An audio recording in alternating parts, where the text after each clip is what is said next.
This government meeting is brought to you by Eastworks and our local cable subscribers.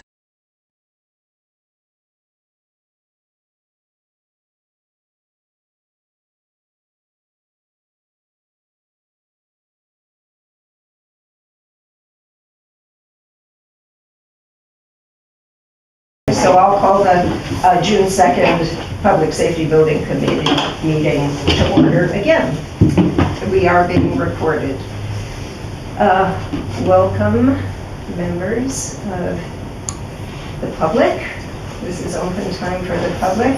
I see from this list, I guess everyone has signed it. I haven't signed it yet.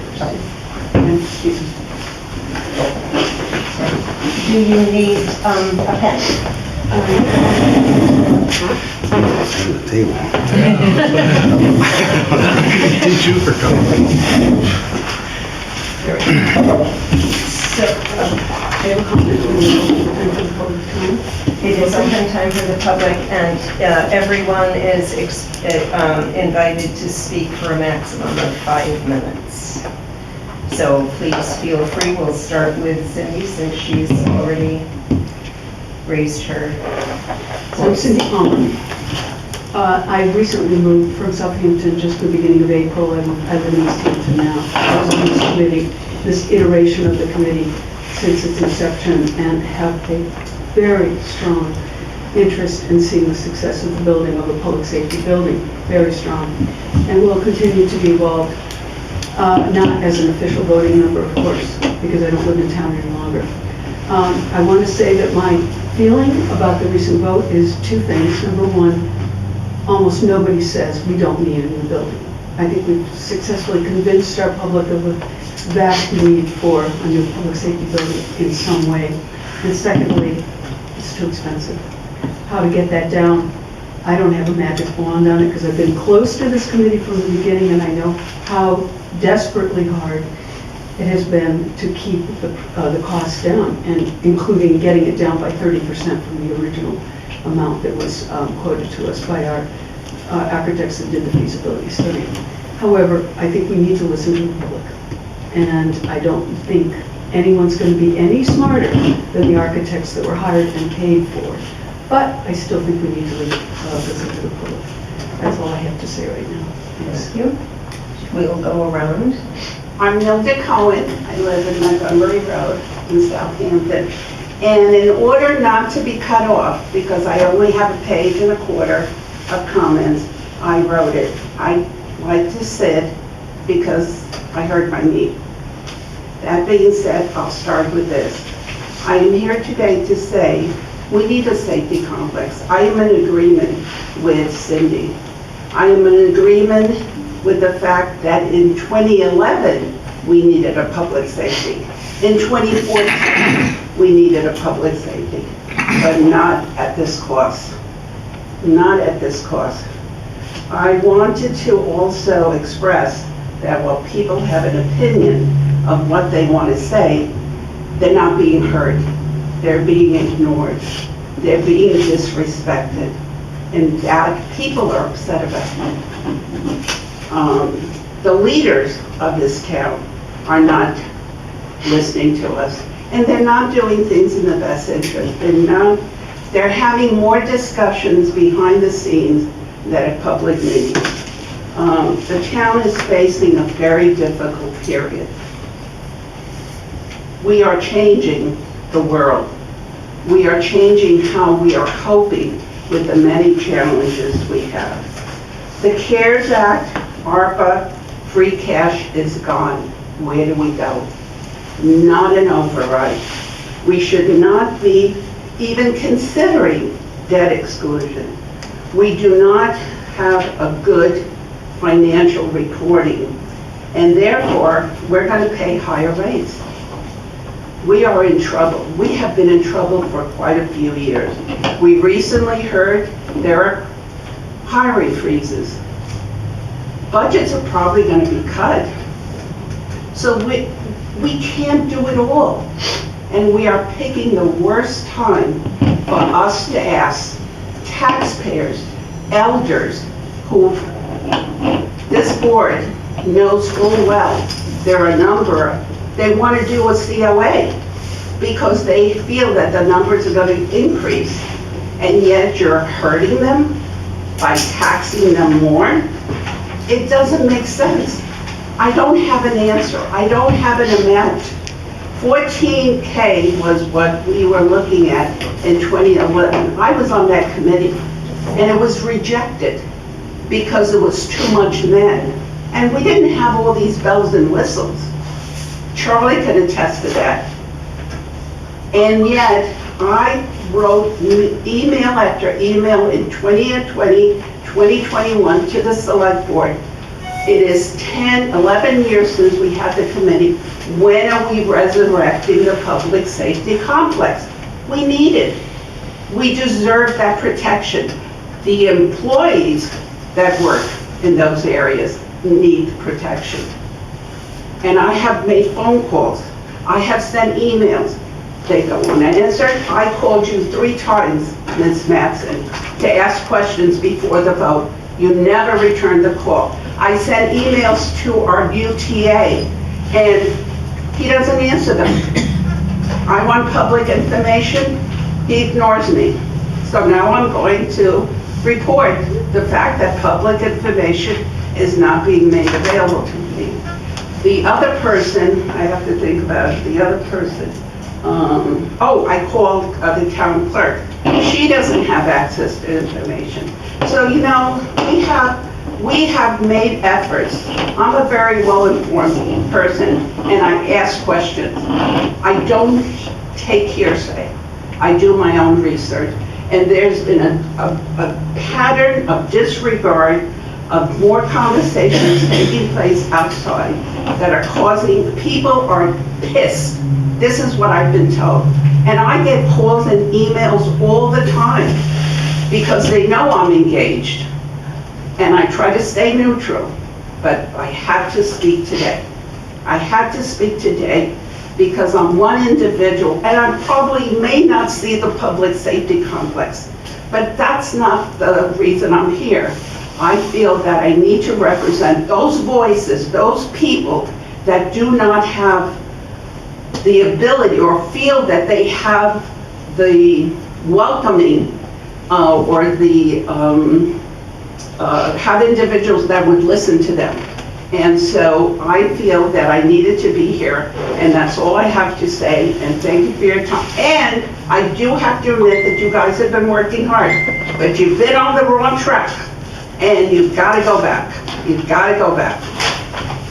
Thank you, Nilda, and before we move on, I would like to say that I have never received a phone call from you. I have 2 landlines with answering machines. I'm sorry, I have never received a phone call. Next, please state your name. For another training. I'm just here to see the process. Yep, thank you for coming. We'd love to see a new public safety complex and wanted to learn more about the process. You know what I would like, just because I don't know you or I can't see you because you're backlit, would you say your name? Diane. Diane. Yep, Tim Bowman from Birchwood Run. Thank you. Karen Bowman, Tim's wife. Kathy Thibodeau, here to learn. Thank you for coming. Kate DeSanto from the Senior Center, here to listen. Thank you. I do recognize you, and I recognize Jana King, I'm here to listen as well. All right, and Stephen Johnson, a taxpayer and citizen. all right. No further comments from our public? If you would like any commentary on your side, right along. So as the agenda moves along, if you want to call on me, at your discretion. Thanks. Well, no, I will say one.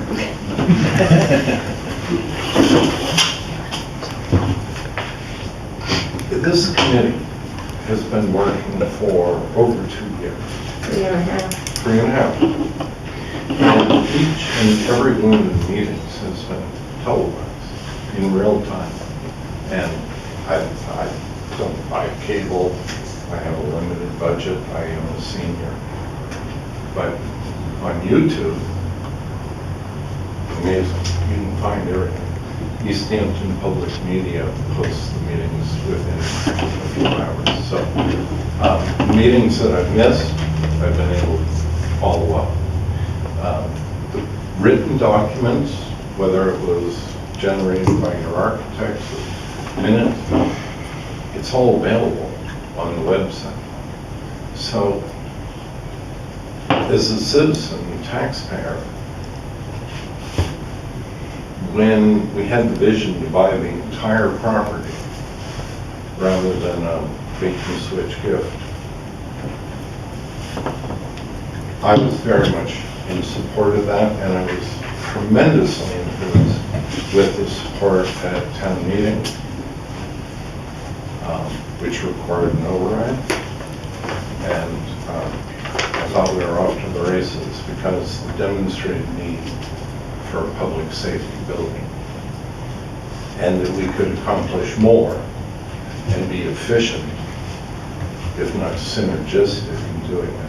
So when we came to the election, I was dismayed because what I saw in social media was not fact-based in many cases, and was certainly emotion-laden, ascribing ill will to your neighbors who are volunteering for many, many, many years to move forward the best interests of the town. And I agree with Cindy, if we haven't dialed it in right, we need your input.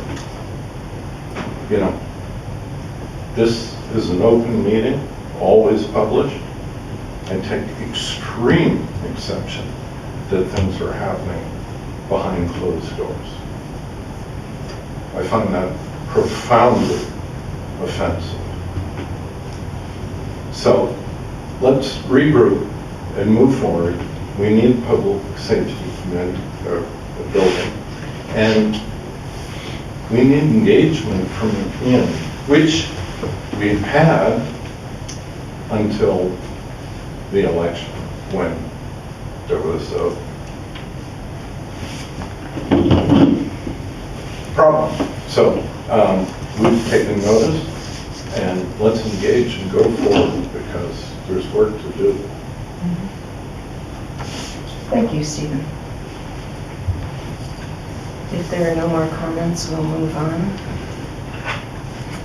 All right, review the minutes. Everyone has had a chance to read these, and there are some typos. Hi, Steve. The one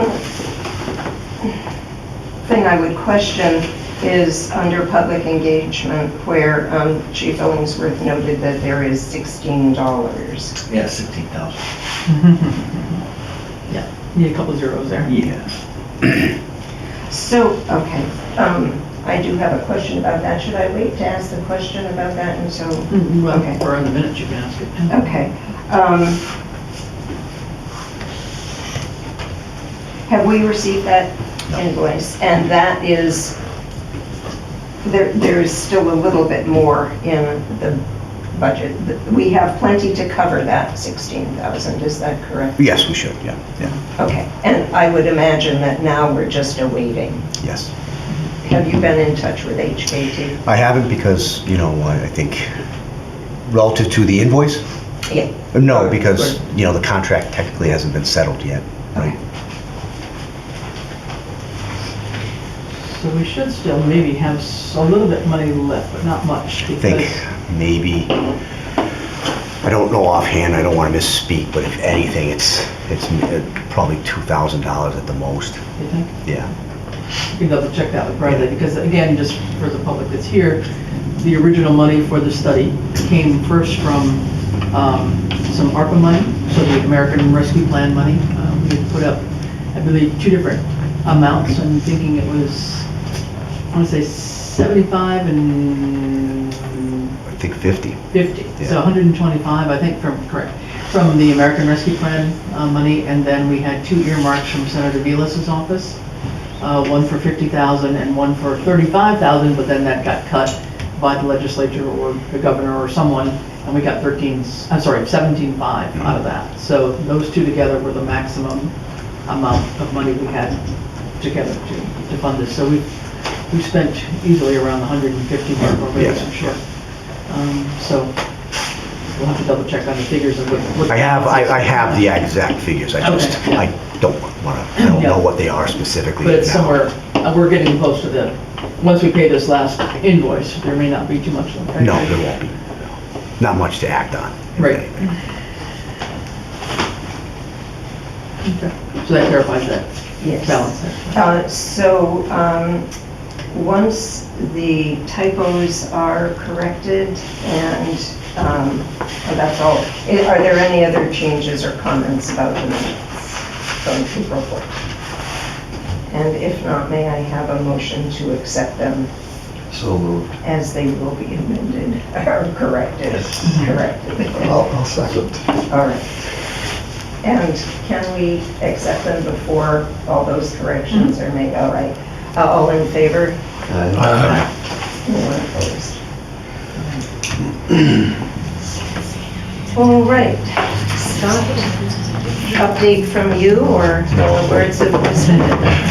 I'll wait for the next item. No, Well- no specific updates from me. All right. All right, well, then we'll move on to the important and only topic of today's discussion. What next? We have, after receiving undoubted support at the special town meeting, overwhelming support, we have been severely, I'll use the word trounced, at the town meeting, at the election, excuse me. So we need to regroup, assess what has taken place, and at least discuss. I'm going to suggest right off the bat that we not take a vote today to decide how we're going to move forward, that we get as far as we can. We take a week break, a 2-week break to consider carefully what this discussion has been, and then to come back and make the best decision that we can for how to move forward. Because I'm not sure any of us at this point even have a clue, having worked so carefully and methodically for so long, understanding full well that costs have absolutely escalated. And we provided that information. We provided very clearly what the architects provided as to what this very same building would have cost just 5 years ago, which is about half the price. So before I go on any further, I would like to just open it up to discussion. I want everyone to weigh in, and I asked when I sent out notice that you consider what we're going to do. So you come to the meeting with at least some idea of what questions to ask and how we will slowly move forward. So Charlie is ready to weigh in. Being the senior member of this committee, because I was on the committee way back 12 plus years ago, we struggled with the land issues back then. We cleaned up all the deed issues for this building and around here to try to establish the fact that we actually had land to build. We went through perk tests, wetland delineations and everything else, and we struggled for a number of years before we finally got to town meeting to vote. At that time, we, being the past committee, felt that we had done our due diligence, that we had focused on the needs, and we had a price tag that was over $10 million. Town meeting and the vote shot it down. I was talked to by many people on the side that $10 million was excessive and out of reach for a town this size. I walked away hat in hand, after all those years of working on it, saying to myself, I don't know how I'm gonna make this any cheaper. I don't know how the committee's gonna make it any cheaper. So this committee formulated, and we went through pretty close to the same process. We were fortunate that the town bought land on College Highway, which is a much better place than anything that we were trying here, because literally we were to try to make this work here. I saw the numbers coming in. Did I like the numbers? I'm a taxpayer in town. I own property in this town and pay taxes. I don't want to see my taxes go up. But on the other hand, the need is obvious. Everyone acknowledges the need, but no one wants to see the taxes go up. I don't have any bright idea, but it's very obvious to me that we're not going to build this thing for $10 million today. It's just not going to happen. Yet when I'm out in the field working with contractors in town, I keep getting told, well, you know, so-and-so built this building for $5 million and so-and-so built this for $5 million. And I'm like, they're garages. They're storing dump trucks in there. They're not storing ambulances with medical supplies in there, trying to keep the fire trucks warm so they don't freeze, so on and so forth. There seems to be such a disconnect of understanding of what's being proposed versus what they're comparing things with. So again, I agree with you, we need to wait a couple of weeks and think about this. I don't have any sharp idea as to where to go. I still think we need to move with a public safety complex. I don't want to start isolating departments and having a new fire station and ignore the police department, because I don't think that's right. They both have the same needs. But that's my 2 cents. Thank you, Charlie. Oh, No, Scott, go ahead. Yeah, so I've only been part of this for about a year now, but moving forward, I think there's 3 options that need to be considered, and each one has a pro and a con. Option A is obviously moving forward with the current plans. One thing that I don't think a lot of people realize was it was only a matter of a couple weeks since we got the redesign and the cost analysis from HKT. That was in March that we received that, and we were actually putting off special town meeting until we received that. So there wasn't a lot of time for information to get to the public. And I think that's one of the detriments with the results of last week's election. So with some education, I think that maybe the results might be different, and the need for public safety, I think that's been addressed, but why it's been designed a specific way and what the actual costs are, you know, that could be an option, you know, moving forward. So that's really, to me, option A. Option B is moving forward with the public safety complex, but redesigning it and trying to make it smaller. To me, I don't think that's feasible, because first of all, there's no more funds to redesign it. We'd have to wait at least a year to obtain the funding, and then another 6 to 9 months to actually do the redesign, then another 3 to 6 months for another vote, and by that time, I don't even know what state the buildings are going to be in. The other problem with that is we reduced the original public safety from 28,000 square feet to 21,000 square feet. There's only a certain minimum that we can do to have a fully functioning public safety complex. The chief needs an office. We need to have an evidence room. We need to have bays for our equipment. We need to have bathrooms. We need to have a place for them to meet. There's certain things that we have that, and if you look at any public safety complex, those rooms are there. So it's not like we're having extra offices and space to be built out in 10 years. It's a bare bones, basic design that accomplishes what we need for today's town. Option C, and just going back to option B, it's not like we can just say, let's just make it 10% smaller. It doesn't work like that. You can't have rooms that are just smaller and still have them be functional. So we can't just say, you know, the evidence room's gonna be 10% smaller and 10% smaller on bays and we're gonna get it down to $12 million and we'll just live with it that way. Unfortunately, it doesn't work that way. You know, I can't go to the grocery store and say, I only want to pay $2 for that $5 dozen eggs. You know, they'll Stop and Shop will laugh me out of the store. It doesn't work like that. The cost is what the cost is. Option C is, again, we have to scrap everything and we look at it in phases. Building a fire now, building a police in the future, connecting them. That to me doesn't seem, it may get a fire department built sooner, but in the long term, it's not going to make a lot of financial sense. Mostly because, you know, the police department isn't in that much better shape than the fire department.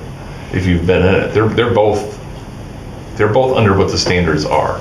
You know, I do think the fire department's a little worse than the police department.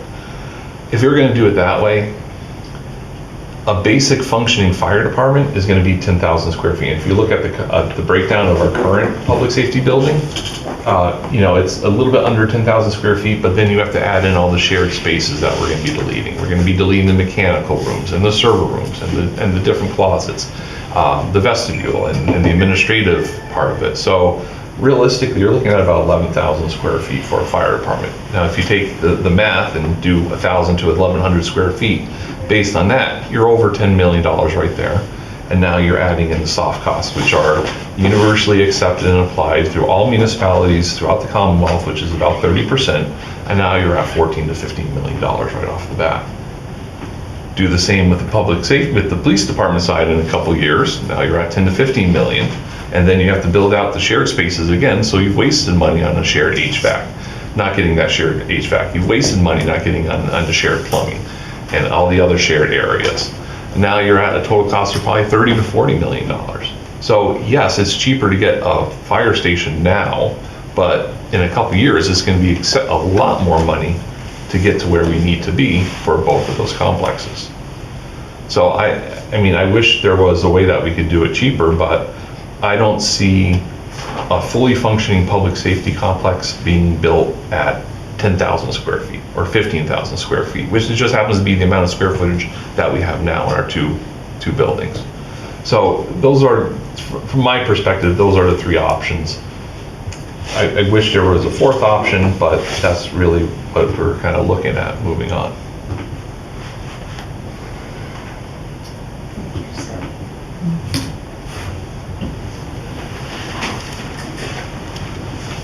What I found in this entire process is that, yes, I think the majority of the public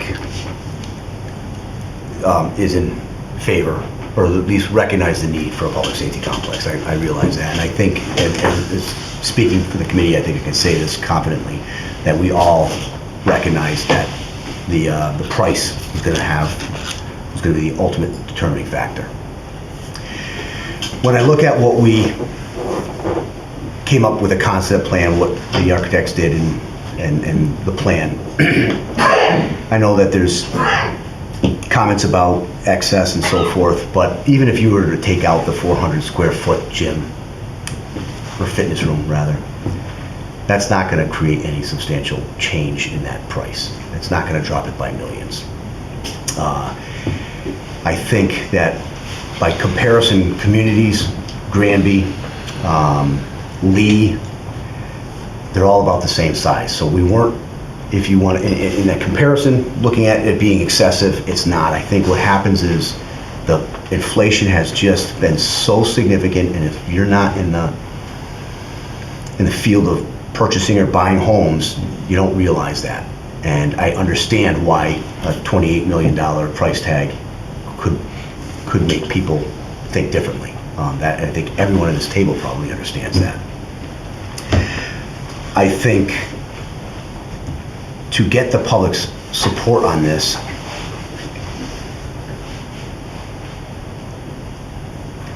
I wish we had money to revisit certain things. What I would like to see is more of this, people coming in and providing us with input. We've been here for 3.5 years, and we may have had 2 people at most. And if we had that outside input, maybe that would have played a factor in some of these rooms. For instance, the fitness room, or maybe less showers, if you will, or combined locker rooms, or however you may want to put it. So as far as the committee, I feel like we were being very responsible as far as cost, because we really did pare that down significantly when we saw it. And that was something that we expressed very explicitly to the architects. We told them, this is all going to be based on price tag, please. That's why that is a flat roof. That's why it looks so large. It's not the first concept that they provided us was a beautiful building that looked like it should fit in a New England community. But we said, nope, that's too much money. It had, because it was 2 floors, it had an elevator. It was the same square footage, but it had an elevator, it had a pitched roof, and all that created more expense. So we really did, even the facade, they reduced it to the facade was more cost effective. So I don't find that we were at all excessive. I think we found ourselves to be very responsible as a committee. But as far as if we go forward, I want to try to encourage as many people to give their input, and not on social media. That doesn't work. Social media is a platform that's uninformed. It would be nice if people came to these meetings and expressed, while we were having discussion or during open time for the public, say, hey, you know what? We don't think that that's something that should be in a building, and then we could at least explain it at the time. And we never had that opportunity to explain it, and we were always cut short by finances as well. And we even putting out informational pamphlets to the public, we have to be very cautious about that, because it's not, and for people that are watching and sitting in this room, it's got to be intended to be as informational, and that's it, not to influence anybody. So you have to be very cautious on how we did it and how we do it. So we have a public forum. We had very little people come to a public forum. And that's where, as this committee continues,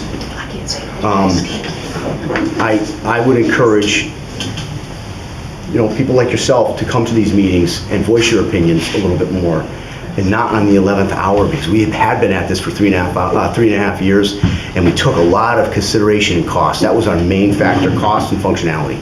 That was it. And I think that if we continue this, we revisit that floor plan if we can, but that costs money. Like the town administrator said, that costs money to revisit it. We revisit it, see if there could be some more combined shared spaces, and get more public input. And also, that will give us the opportunity to inform the public. There's a reason why we have decontamination showers. Someone might look at this as, why do they need showers? They have showers at home. Well, they have carcinogens after a fire on their equipment. There are sometimes biohazards that police officers get exposed to. I have had multiple times have to bring my uniform home and wash it in my wash machine with biohazards all over it and chemicals. That's why we have those showers. But when you look at that floor plan and you look, why do they have showers? They can do that at home. That's why we have those showers. And I'm bringing those up as examples because that's why I think it's so important for community involvement. And I feel, unfortunately, as much as we tried, we didn't get the community involvement. And I think as we advance forward, we push as much community involvement as possible. Thank you, Chief.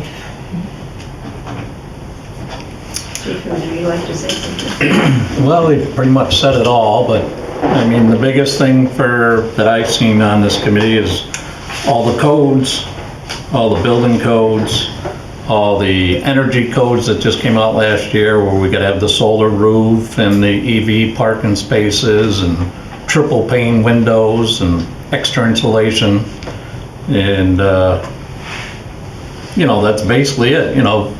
You look at our station now, we have nothing. You go to any other department, they have room where they can actually walk between the trucks. We can't do that. We have a lake inside our ambulance bay. you know, the water comes in and it has nowhere to go. So, I mean, people are gonna vote how they wanna vote, and, you know, the building is what we need. There's no bells or whistles that I can see, so. Yes, and you two are the ones who know best what you need, and the committee knows full well, and any of the public who's paid any attention, that's been your primary concern. And I think if there's Minimal functionality. if there's any way to reduce the footprint, if you can by code, by the building codes, is perhaps look at more shared spaces if that's even feasible, you know, as far as, Then you get the plumbing code. you know, so that's where I don't know how much more you can reduce. Well, you Short have of- reduced. We did You reduce. reduced Yeah, right. with HKT. Oh, we did to, quite a is it- bit. Yeah. Yeah. I was going to suggest, if I may, that, you know, one of the first things, I think one of the very first steps we started out with HKT was to do a needs assessment. So from both, they came down, HKT came and toured both stations, and then you all had a questionnaire that you filled out in terms of, you know, how many of this do you have? How many do you think you're going to have 10 years from now? So we're not. I think it was looking at beyond just- 10. I think it was 25 to 50, Yeah, right? it might have been, yeah. So it's not that you were also looking at just now, but you were looking Right. for the future, because we never want to have to do this again.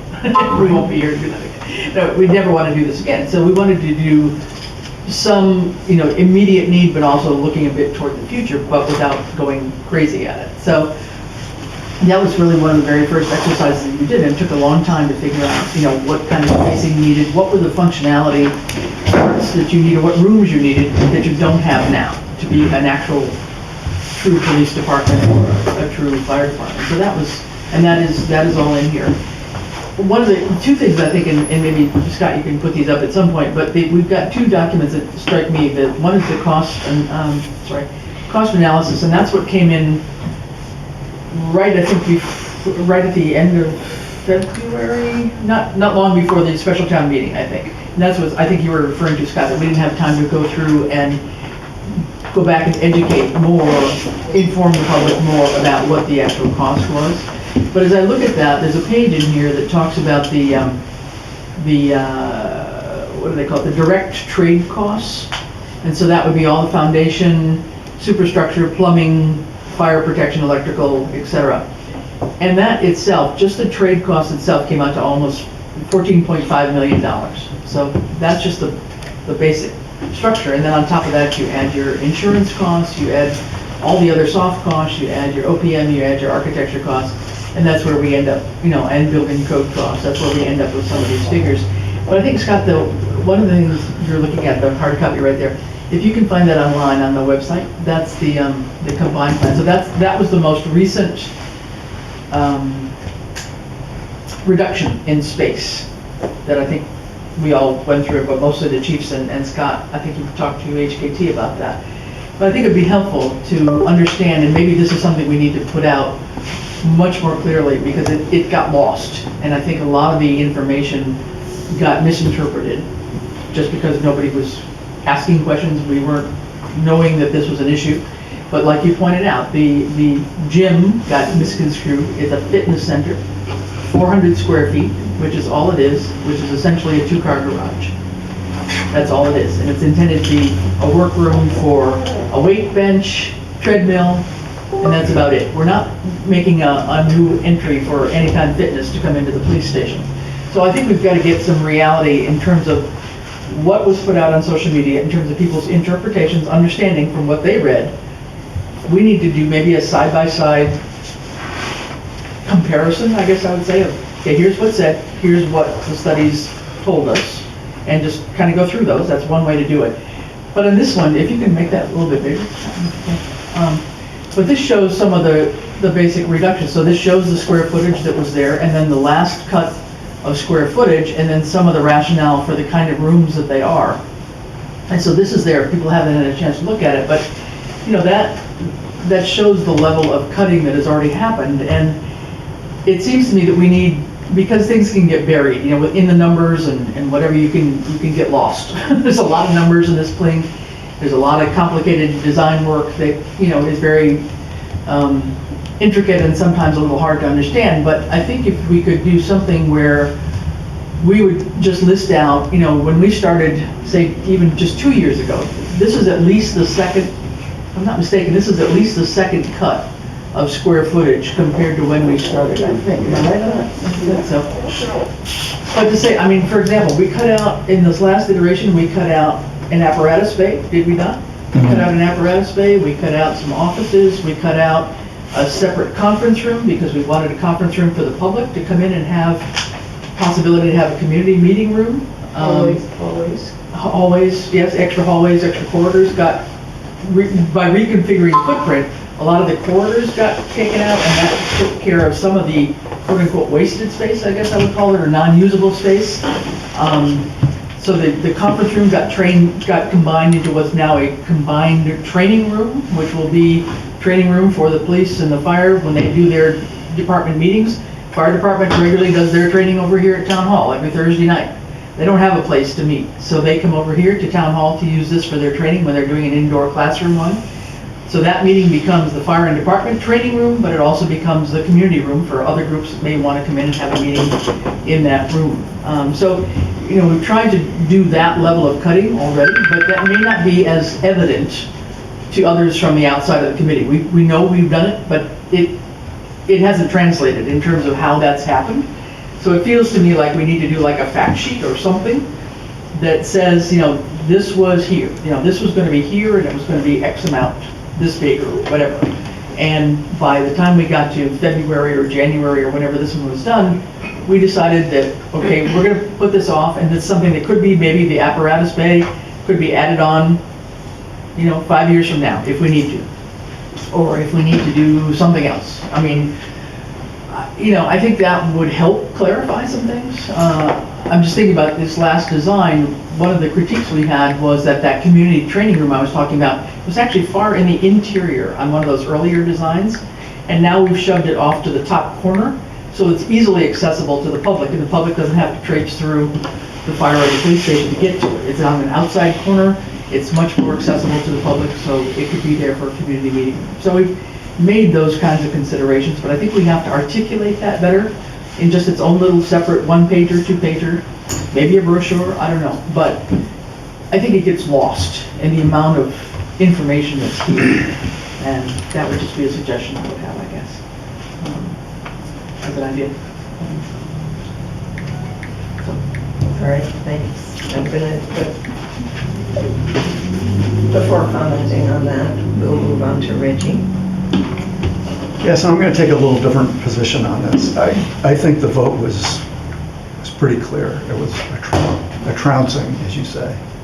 And I think we need to listen to the voters. I don't think we can come up with a plan for a combined facility that will pass in the town.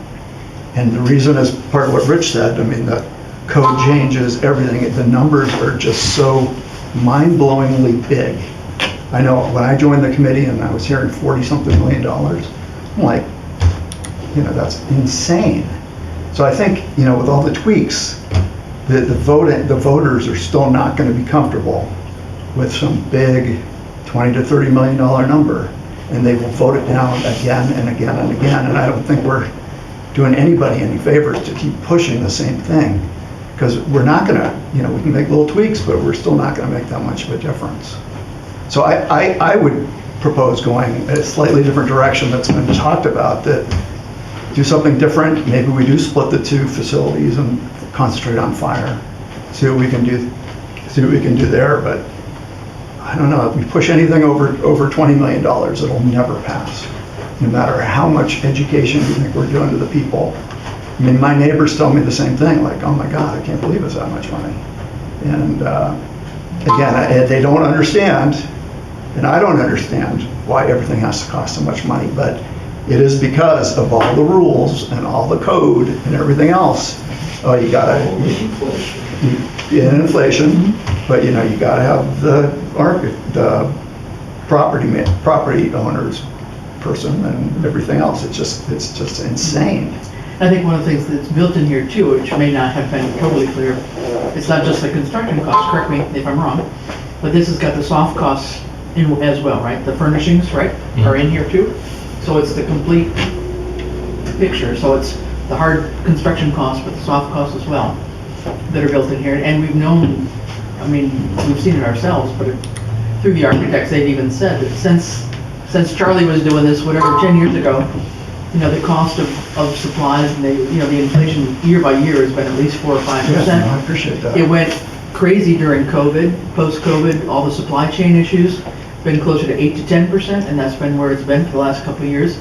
If we go back to the forum that, HKT did in April of '24, so a year ago, they were talking about that whole trend of the cost increases and, inflation and so forth, and hoping that maybe in '28 it would level back out and it might be a 4% annual increase. But again, it's 4% every year, and it keeps on going.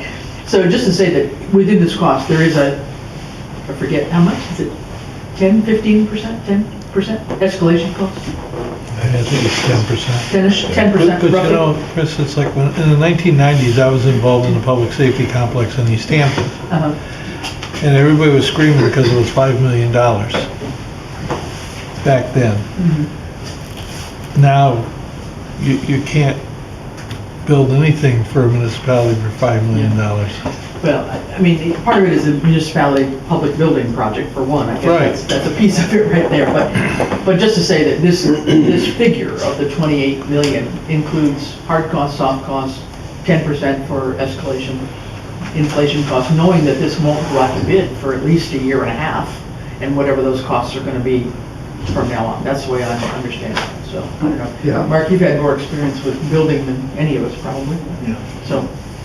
No, I agree with you. I think the architect clearly described how the inflation, 10% a year sounds bad, but when you put at 3 or 4 years, it's 10%, and you add 10% to the increased cost and 10% again, so it's not just 10% a year. You can't take 10% on $100, and then for 2 years it's not $120, it's $150, so it just keeps growing. And the longer we put it off, the longer it's going to cost. Thinking if we could have bought the one that Charlie did, was it 15 million? What was less 12.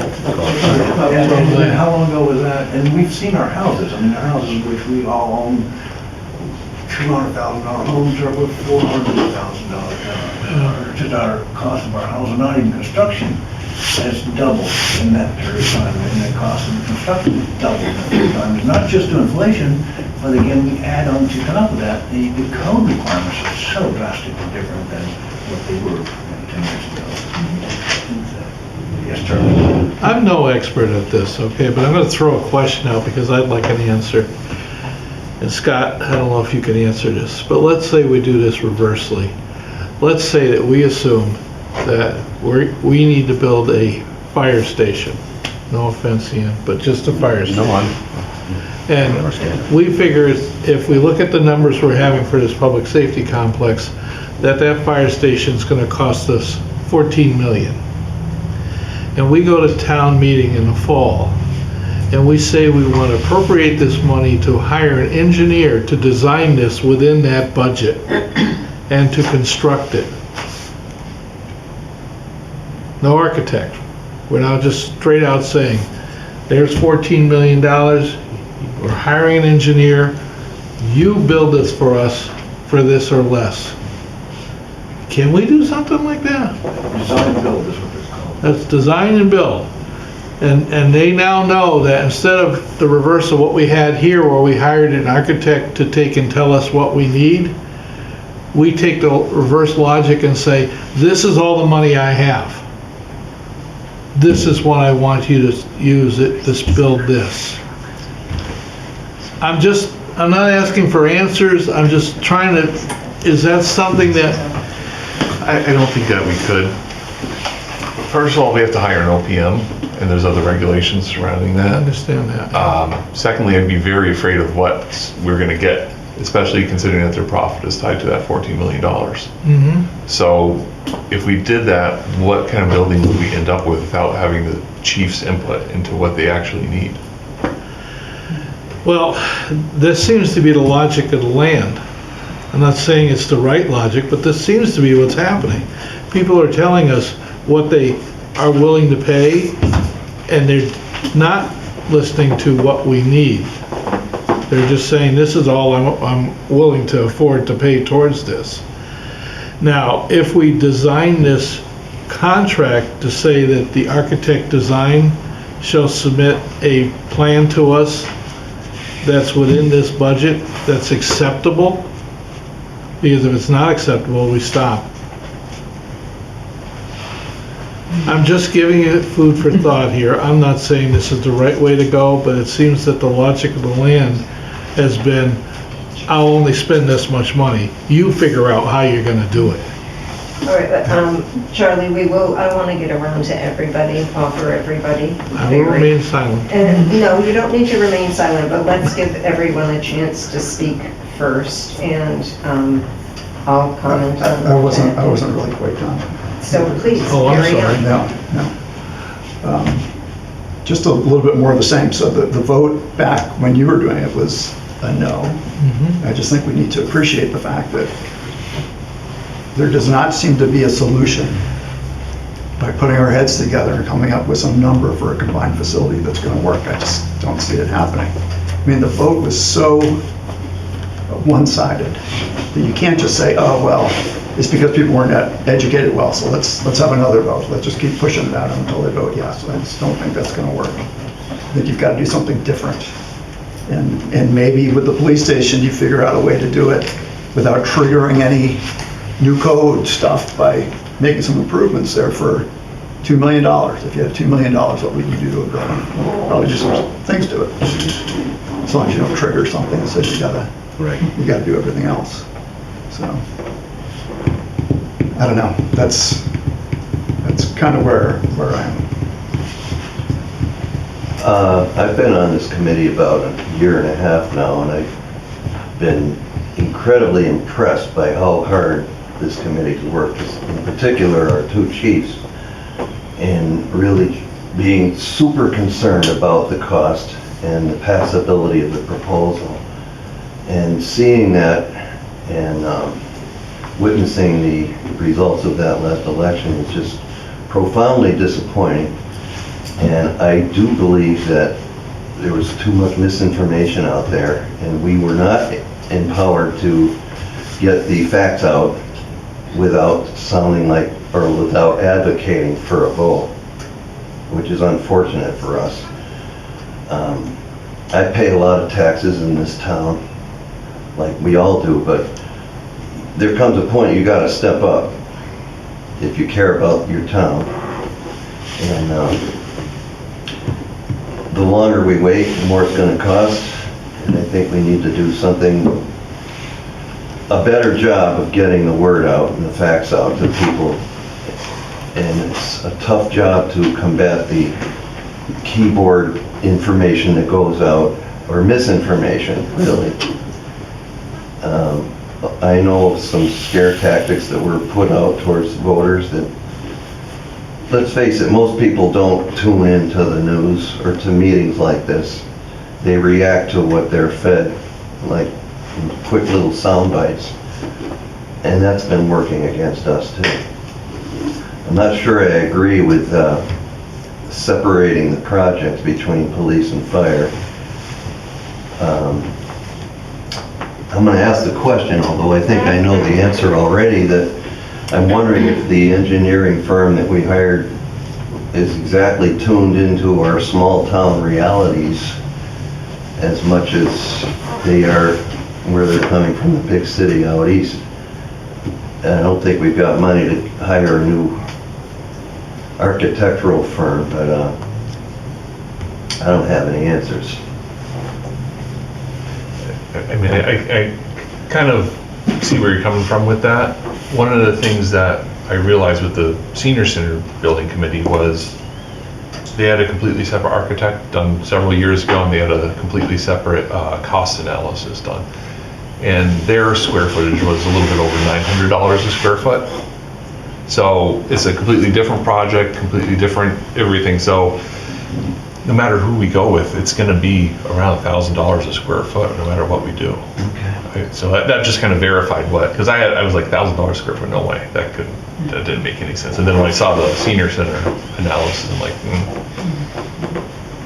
And if you go back to the study that Charlie was talking about a few years ago, that was more like 550 a square foot. And So then it's really inflation. changed a lot in these interim time. One thing on that point that we haven't really talked about is there are a lot of things going on in the town.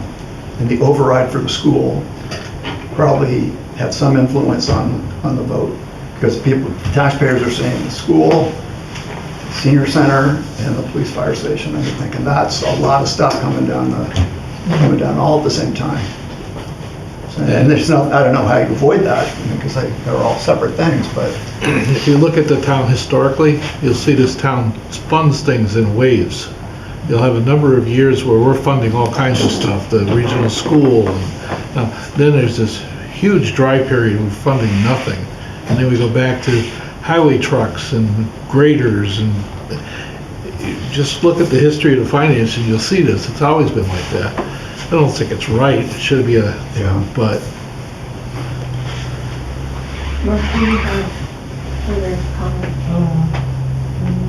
think everybody's pretty much followed through with the same thought process I had. I guess the suggestion is come up with getting the word out. We spent a lot of time trying to figure out how to get the word out, and we were handcuffed a little bit, if I could use the term correctly. Due to regulations, the committee here can't specifically promote the town to do something. We were tasked with coming up with a design and giving that the best effort of finding a solution to the problem. But I think getting more, we worked very diligent about getting a little flyer pamphlet out. And we had to go through town council to make sure that we weren't violating any type of, conflict of interest law. This committee is very limited in what we can do as far as getting the word out. And I heard over and over again that let's get the word out into public forum. We tried to. We made videos. We had a public information session. We posted everything the world we could on the town website. I think we move forward. I think that's got to be an issue that we need to address, is how to get the public involved. We had many discussions on it. I don't think that we were very successful. We never hit anything. And again, everything was public. Everything was videotaped, and everything was on the website. How to get to the public, how to get information out, and we had all this discussion about how we get people to understand why we did what we did, why the building is the size it is. And we put in a really nice forward. It's been, I don't know how many weeks coming up with verbiage on that, explaining all the issues that have been brought up. And we mailed it to everyone, but it just seems like we need to get it out there better, and I'm not sure how to do that. I think something we need to scratch our heads on and get back together and figure out a way to get it out there. Well, I'd like to make a couple of comments about what has been said and my interpretation of the outcome. First of all, I think having the school override at the same time would hurt us terribly, and what was very unfortunate is that public safety was pitted against the school on social media. And try as we did to get people to have input, the public, it was only in the last month that social media went wild with negativity and disinformation and misinformation, and people didn't seem to want to even learn how we had carefully worked through this process. It was reactionary, and it was loud. And that after so much careful deliberation on this committee's part, it was very frustrating to me, and I think to all of us, to not be able to really react to all the negativity and all of the misstatements about what we had done. And what was truly shocking to me is that people, unknowing of anything about the process, were tossing out numbers. And you've suggested 20 million, somebody suggested if it was 20 million. We don't know that. We could take it before, and 10 million would be mixed by the town. You know, you cannot choose a number and say, build it for this much, and know that our residents are going to accept that. And even, when that's the reaction certain people have given, I think someone tossed out a number to you too, when you asked, give us a number. We have no idea whether people would accept that. I think it was also very difficult to have so few people show up at our public forum. We put a lot of effort into that. HPT was here, it was very informational. 60 people, 60 town residents. So it's hard to understand. Well, it's not so hard to understand in this climate at this time why negative, just naysaying by people who won't chip in, who don't even come out to town meeting to vote against it. It's easier to complain at the computer and not even get out and spend 3 hours at a town meeting to vote against it, but just do it from behind sitting in your chair. I have to say that the frustration of that after all this volunteer time was dispiriting. We have to have a new public safety facility. I can't afford it either. And yet, the people who are informed do understand it. It's the people who are not informed and who are loudly speaking with all of this negativity that have really, I felt, really done a disservice to the town. And I'm especially disappointed. I think we would have done a little better if the school, it was clear from the outcome that parents voted against public safety. And they didn't even get what they wanted either. It didn't have to be one or the other. We need them both. We need all three things. And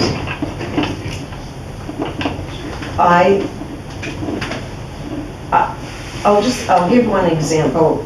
First of all, I know we need a new charge from the select board. We are working now without... We have a charge. The new charge would come in, I think, would come in when we have the OPM. When you have the OPM and architect. I That's thought when the we next fulfilled our charge by completing the feasibility I study. don't have to look at it again, it's online. But I mean, I think, you need, definitely when the OPM and architect comes on, I think we've got to, take stock and reform the committee and have a real building committee that, we try to deal with the qualifications of people that have been involved, but definitely at that point in time. So it may be 6 months from now, it may not be next month. I think the charge was just to find the land. I think it was very narrow, so. Well, we have accomplished that. Let us celebrate that there is a parcel to build this building on, and it will be built someday. And it will be, the more that time goes on, the more expensive it will be, but it has to be built someday. Now, one thing that I think, there were many meetings through the years where it would run through my mind, what we're missing on this committee is a representative of school children, the parents. We need somebody, not necessarily from the school committee, but we need some parent participation so that parents have an understanding too, so that the school age families have an understanding of why this need is great. And clearly from the results, they did not. They decided that it was one or the other. And I'll just tell you an example, and I think that we should include search for somebody younger than the rest of us, right? We're rather an aging committee, but it's very important to have that demographic represented and supportive of the project.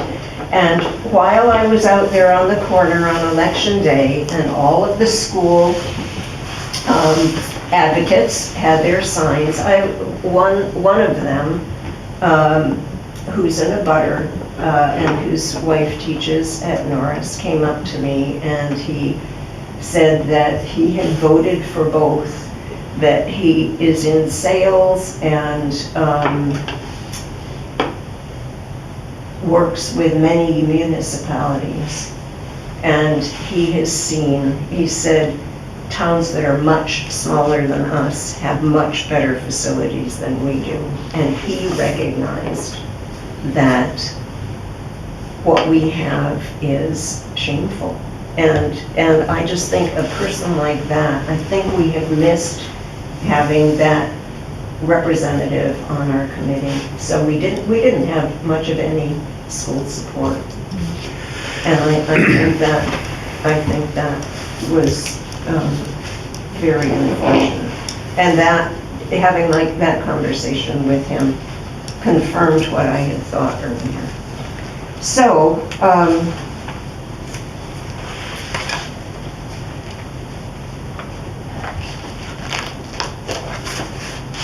Chief looks like he wants to. Please, yeah. I think we met our mission. We had a feasibility study conducted, and it went before the town, and the town, like the words were used, it got trounced. So it leads you to believe that what was presented in the view of the majority of the town is not feasible, for whatever reason it may be, whether it's the money, whether they think it's too large. I think that, I don't believe that we should just say, let's stop, because something needs to be done. We know that. I'll speak candidly about the fire department. That is an absolutely unsafe building.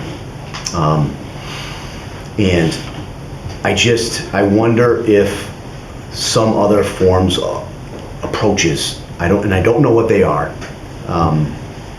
whether it's, and Scott, maybe you can answer these questions. Can we find a footprint of an existing building and contract cost estimators ourselves of that footprint? I mean, we can I'm just throwing these out. I think what I'm trying to say here is the mission is important here. I think that to actually get a public safety building complex moving is important. The conditions are bad, but how do we change? How do we learn from this process? How do we learn? I think that's where we should start with some conversation. What did we learn from here, and how do we approach this so we can make this feasible, if that's even possible? One thought before Scott answers, if I can, if we take a look at, the current blueprint, we had to go back and amend the contract, right, to change this footprint to what it is now. So we know we've got very limited money to go back and change the whole footprint again. Is there, people seem to think that, there's some level of extravagance with the rooms and the space that has been laid out here, and I'm just wondering if, if an exercise, maybe at our next meeting a couple weeks from now, whenever, or we all go home and take a look at this drawing that was up there and think about, if there is any room, which rooms, that drawing, thank you, up it on my screen. Is there any room that we would maybe recommend that we could still cut, that we could do without? I think we still need to lay out, like I said, the list of everything we did cut already that we've put off, and then say, okay, if we've got this and this and this, what can we do without? There's certain things that I think are shared space, like the electrical and the mechanical stuff, that only makes sense because you have a combined facility, and that's your economy of scale and all your hopefully future savings of not having to do it twice. But, is there, an extra office space? Is there something that could be cut out? Would that help us without really having to change the entire footprint? Is there something we could just tweak around the edges. I don't know if that would change the footprint enough with the square foot to make a big difference. Can I add to that? Yeah, I mean. I went and visited Williamsburg today. And I sat down with the chief, we walked the building, and I wanted to see what they had. Now, I'll be very clear. That public safety complex is not commensurate to the town of Southampton in size. It is not. It is extremely small. But the things I did know that I thought, if we had the opportunity to make adjustments to our plan, could they be feasible? All the bathrooms were unisex. So instead of having 2 bathrooms, they had 1, and they're unisex. Their locker rooms. The police didn't even have a locker room, but in that building, and again, it's very, very small, very small. Police section in particular is very small. They had 1 bathroom in the entire police side of the building, and it had a bathroom and a shower. But it was unisex. They didn't have locker rooms. But one of the things I was looking at our plan afterwards when I went there, and I kind of see, for instance, when you look at, I'll point it out here, when you look at our locker rooms, well, between these locker rooms, you now have 3 bathrooms. If you had a joint locker room with 2 changing stations, right, and 1 bathroom and a shower, could that reduce it? And again, I don't know the codes, I don't know if this is even feasible, but I noticed that that's something that I saw more shared spaces in the Williamsburg building, their day room and kitchen. They had the training room. The training room had the kitchen in it, and it was the training room with the kitchen, and that was a shared space. That's one of the things I saw. These are just, so that's what I said earlier, maybe some additional shared spaces could reduce, and I don't even know if that would reduce the footprint enough to make it even close, but you know, if we were to look at this particular layout, could we reduce some of those showers in the bathrooms, the kitchen and the training room, you know, is there opportunity to do that, you know? That's, you know, and that's why I say, is there a way we could find a footprint, and this will go back to my original question, Scott, can we find a footprint somewhere and say, hey, if it's copyrighted, can we purchase this, and can we get our own cost estimators if it's something that would work? Would it be more feasible? Well, we certainly could, but I mean, one of the things is if we have a certain target that we want for the public safety complex, so if you wanted to do $20 million all in, soft costs, hard costs, everything, you're restricted to $60 million. So that would mean you'd have to cut 8,000 square feet. So you have to cut this by a third. Where are you going to do that? You got to do another bay because, I mean, there's, you know, eliminating 1 or 2 offices, that's great, but great, you save 200 square feet. Yeah. I mean, you'd have to literally cut this out by a third to get anywhere close to $16 million. And you can't have a functioning either department if you're just going to cut everything by a third. You'd have to cut off blue. Yeah, yeah. Also, the longer it goes on, we're going to pay the same amount for a much reduced facility.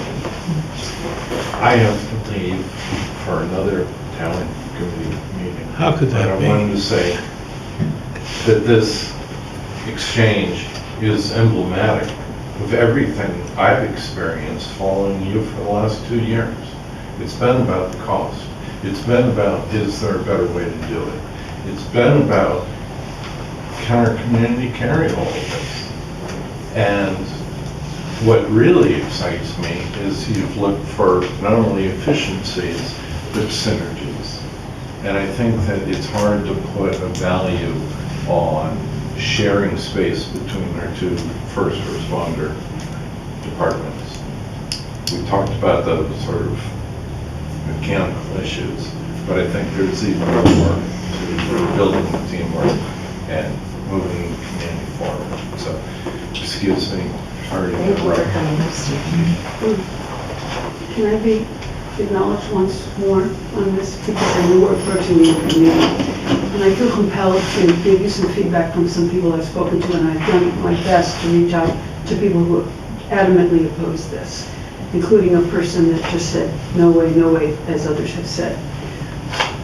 While we in the committee pretty much know the answers to this, there is this confusion about why do we need one at all in Southampton? Should we be subcontracting with East Hampton, Holyoke, Westfield, etc., and not even have a public safety complex? I don't think it's the right thing personally at all, and I know there's many reasons, but I think we need to acknowledge that some people believe that's an option. We also need to acknowledge that some people continue to believe that a prefabricated building, sometimes called the Butler Building, is an option. We need to acknowledge that's something. And we also heard at town meeting that renovating the current building, especially the old town hall, has not been adequately explored. We know what we've seen. I've been a part of the committee, but nonetheless, I don't think we have extended the actual answers to the loss of money if we were to do something like that, and it would not meet the needs. Those are things I think as you contemplate where to go in the next couple of weeks, because I know you're going to come back, you have to think about not ignoring some people thinking those are answers.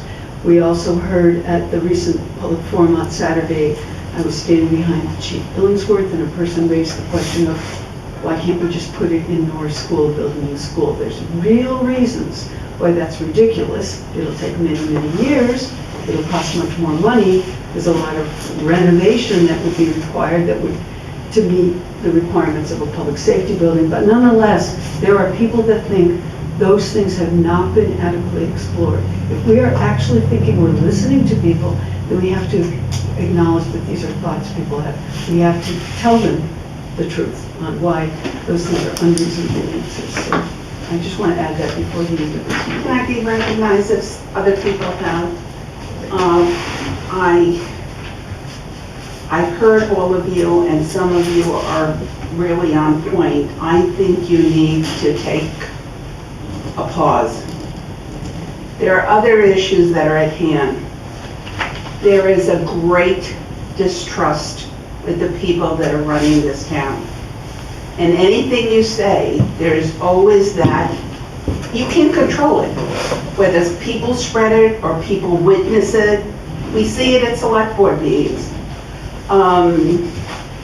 Blaming the fact that people were not well informed, they didn't come to the meetings, they didn't read the flyers. Get away from it. This is not their issue. It's your issue. You've got to make the correction. And buying that land was a big mistake. People still say that. We paid more for it because we didn't seize the opportunity when it was being given to us for $1 million. They remember that. And there's so many things that people react to that for you to make excuses or rationalize, I feel so bad for the two departments because I've been there many times. I've been a select board person. I've seen those conditions. It's horrible. I just think you're just using words that are not going to bring the results. And sharing information, those numbers, the budget, the printed information had wrong numbers. There were missing numbers. People at that annual meeting were dismayed that it was the worst meeting they had ever attended. That was horrible. Amendments had to be done from the floor, corrections. We never experienced that. And you think that we have faith that this town is being run correctly or even efficiently? I have to take a little offense to that. This town is being run efficiently. It is being run transparently. It is being run in the open. You can see every single penny of every single budget for FY26 on the website, as well as a copy of it. Why can't I get a copy of it? It's on the internet. There's a whole forum page. I saw the reports that came out. Nilda, excuse me. As well as every single meeting that we had, both for preparation of the budget hearings, as well as the budget process, was all televised, every single thing. So I take any offense that there's any type of lack of transparency or anything like that, or mistrust. Instead of taking offense, you should be embarrassed that the TA came to a meeting with numbers that were not correct, stated by you at the meeting. All right, excuse me. I don't think this is very productive. No, this is. It doesn't matter, he brought it up. I'm running this meeting, He brought please. it up, he's All right. taking offense, We're I going- take offense. Fine. We're going to move We on. need to hurry up. I have another meeting at 6, so. I have to leave also, I'm very sorry. So, are we moving this over? May I have is there any other We need to business? schedule another meeting. Yes, we do. Yeah, okay. So I'm going through the rest of the agenda. Mhm. Is there any other business that can't wait until our next meeting? Let's schedule our next meeting. 1 week, 2 weeks? 2 weeks. That would be June 16th 16th. Does that work? so far. Same time. Yes. Same All right, channel. June 16th, I'll post it for June 16th. May I have a motion to adjourn? So moved. Second, please. Second. All in favor? Good. Thank you, members. Thank you, guests. This government meeting is brought to you by Eastworks and our local cable subscribers.